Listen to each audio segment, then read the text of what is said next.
se libérer de la mémoire de nos ancêtres pour revivre. C'est un sujet que je propose en le découpant un petit peu dans tous les sens. C'est vraiment une des essences de mes accompagnements depuis des années. Mon métier de sage-femme m'a fait buter vraiment sur cette histoire de mémoire des ancêtres. Certains accouchements qui bloquaient.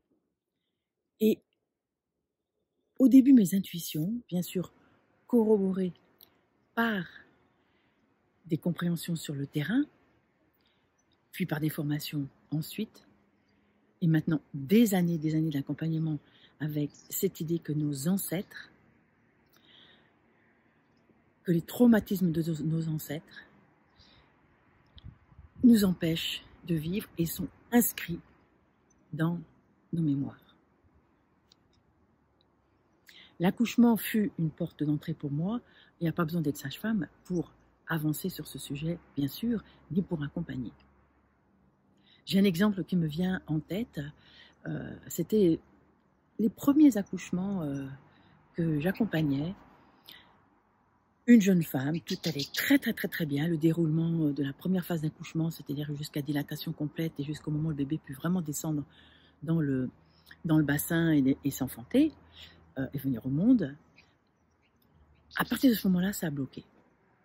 Tout était prêt, les portes semblaient toutes ouvertes, si je peux le dire comme ça, et rien à faire. Je sors toute ma panoplie de savoir-faire, c'est un accouchement à domicile. Le domicile m'ayant permis d'observer tout cela, parce que bien sûr, à l'hôpital, elle aurait tout de suite eu un forceps ou certainement un forceps. Le bébé allait très bien, la femme allait très bien. La première phase avait été très rapide, 2-3 heures, donc il n'y avait vraiment aucun problème. Et là, rien. Je déroule tout mon savoir-faire de sage-femme, que ça soit mes petits élixirs, que ça soit faire bouger son bassin, que ça soit faire monter des escaliers, la faire se mettre à 4 pattes, enfin tout, et il n'y avait rien à faire. Jusqu'au moment où je dis, écoute, on est obligé d'aller à l'hôpital, ça ne peut plus durer comme ça assez longtemps, nous sommes obligés d'aller à la maternité. Non. Et elle s'arc-boute, on était limite dans la physiologie, je me souviens encore de ses yeux qui lui sortait de la tête, je me souviens de son regard, il y avait énormément de peur dans son regard. Finalement, l'enfant naît et il y a une grosse déchirure.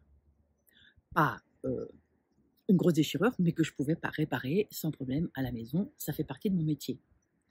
Donc, je m'arme de ma petite lampe frontale en guise de lumière de chirurgienne, de sage-femme chirurgien, l'asepsie, les gants, et je recours en la regardant dans les yeux, sans anesthésie, parce que l'anesthésie fait gonfler les tissus et fait beaucoup saigner. Donc, je la regarde dans les yeux et en respirant, à chaque fois que je passe l'aiguille, ça se fait vraiment dans la douceur.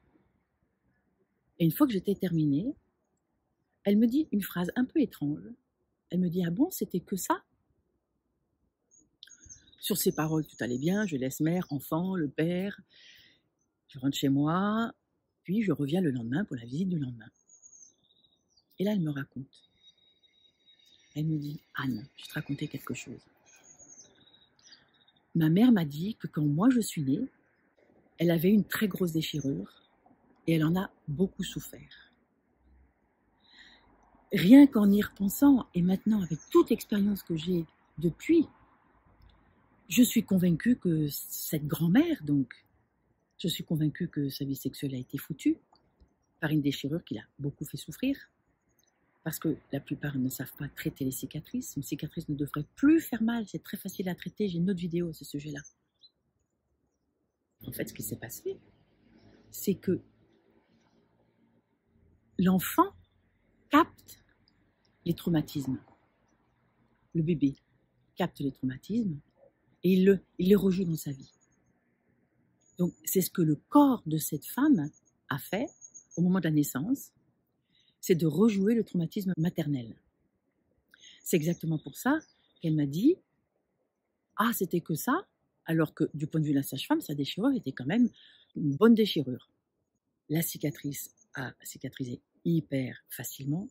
Elle a, euh, elle s'est remise de cet accouchement très facilement. 2 ans après, j'accompagnais une deuxième naissance, lettre à la poste sans problème. Voilà un exemple. Et je me souviens d'un psychologue, un psychiatre à qui j'en avais parlé. Il m'avait dit il faut arrêter de faire de la psychologie de comptoir. Ben moi, je fais la psychologie de comptoir parce que j'observe dans chaque accompagnement, je me dis ça va quand même pas marcher. Et si ça marche? Et ce qui marche, c'est la libération phénoménale. Ce qu'il y a, c'est que cette libération, elle ne peut se faire que dans une émotion. Là, c'est un cas extrême. C'était un accouchement, c'était vraiment dans les tissus, c'était vraiment dans la cellule, c'était vraiment dans l'effet de l'accouchement, dans cet énorme vortex spectaculaire qu'est un accouchement. Cette mémoire des ancêtres, tant qu'elle n'est pas dans un accouchement psychique, c'est-à-dire que quelqu'un qui accompagne et qui dit « Ah, mais t'as vu, ta mère, par exemple, préparation à l'accouchement. » Imaginons, préparation à l'accouchement de cette femme. Va poser des questions à ta maman. Tu apprends que ta maman a une déchirure importante. Donc, tout d'abord, la maman va le dire avec réticence, avec des mots couverts pour pas faire peur à sa fille. Et puis, pouf, ça va se mettre dans le mental et ça renforce le gardien du traumatisme psychique. Et du coup, la déprogrammation ne peut plus se faire. Il faut une sorte de surprise, il faut une sorte de « Ah, mais c'est ça !» pour que ça déprogramme. En allant voir des histoires des ancêtres, il y a comme ça. Il faut un accompagnement qui est bien conduit, mais ça peut être aussi un jour où d'un coup, on fait des ponts, parce qu'on a l'idée, parce qu'on va revoir l'histoire de ses ancêtres, parce qu'on va se mettre dans la peau de chaque personnage. Notre histoire, on la sait de façon artificielle. On la sait de façon comme si on était devant la télévision, pas trop impliqué. Alors que quand on le regarde vraiment en se mettant dans la peau des ancêtres, en se disant mais qu'est-ce qu'il a vécu? Dans mon ressenti, moi je meurs toujours à ça. Par exemple, cet accouchement, je pouvais pas sortir, le bébé pouvait pas sortir parce qu'elle avait trop peur, son corps avait peur. Sa tête était ok puisque ça se passait hyper bien. Mais sa chair avait peur, son périnée avait peur. Donc il a fallu qu'il y ait un moment, un passage, il a fallu qu'il y ait un accouchement d'elle-même en même temps que l'accouchait de son bébé pour que ça débloque. Voilà, alors si vous êtes interpellé, si vous êtes intéressé, des petits cœurs, des petits pouces, abonnez-vous à ma chaîne YouTube, partagez les vidéos et puis inscrivez-vous à ma newsletter ou tout au moins donnez-moi votre mail. Nous nous retrouvons très bientôt. Ciao!